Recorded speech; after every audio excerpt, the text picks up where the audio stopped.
छत्तीसगढ़ के पावन धरती पर विराजमान है मां करेला भवानी। राजनांदगांव जिले के खैरागढ़ तहसील के करेला गांव में स्थित है। मान्यता है कि लगभग 250-300 वर्ष पूर्व इस गांव में नारायण सिंह कंवर नाम के एक गंवटिया रहते थे। वह अपने गांव के कुछ लोगों के साथ अपने घर के बाहर बैठे हुए थे। जेठ बैसाख का माह था। तभी भरी दोपहरी में एक कन्या उनके पास आई। उस कन्या ने नारायण सिंह से आराम करने के लिए जगह मांगी।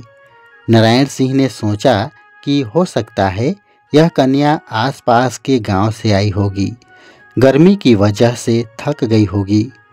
वह उसे अपने घर में रहने के लिए कहा, किंतु वह कन्या जंगल की तरफ जाने लगी। यह देखकर नारायण सिंह तथा अन्य ग्रामीण चिंतित हो गए और उस कन्या के पीछे पीछे वे सभी जाने लगे। कन्या जंगल से चलकर पहाड़ के ऊपर एक झाड़ी के नीचे जाकर बैठ गई।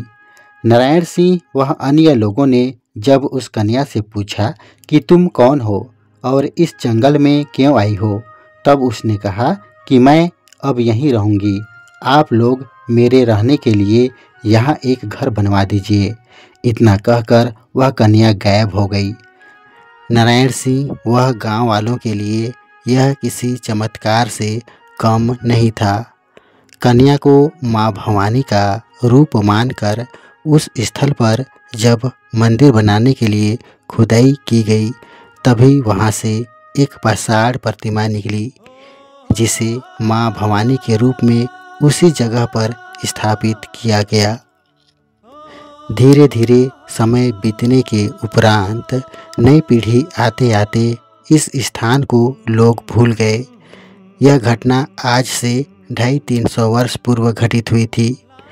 इतने वर्ष बीत जाने से पहाड़ पर बनी मां भवानी का मंदिर पेड़ पौधों व घास फूस से ढक चुका था। लोग भी जंगल व पहाड़ों में कम ही आना जाना करते थे। कहते हैं ना, बच्चा माँ को भूल सकता है पर माँ अपने बच्चों को कभी नहीं भूलती। आज से 25-30 वर्ष पूर्व कहीं किसी स्थान से एक गोरखनाथ पंथी बाबा उसी पहाड़ी पर आकर रहने लगे।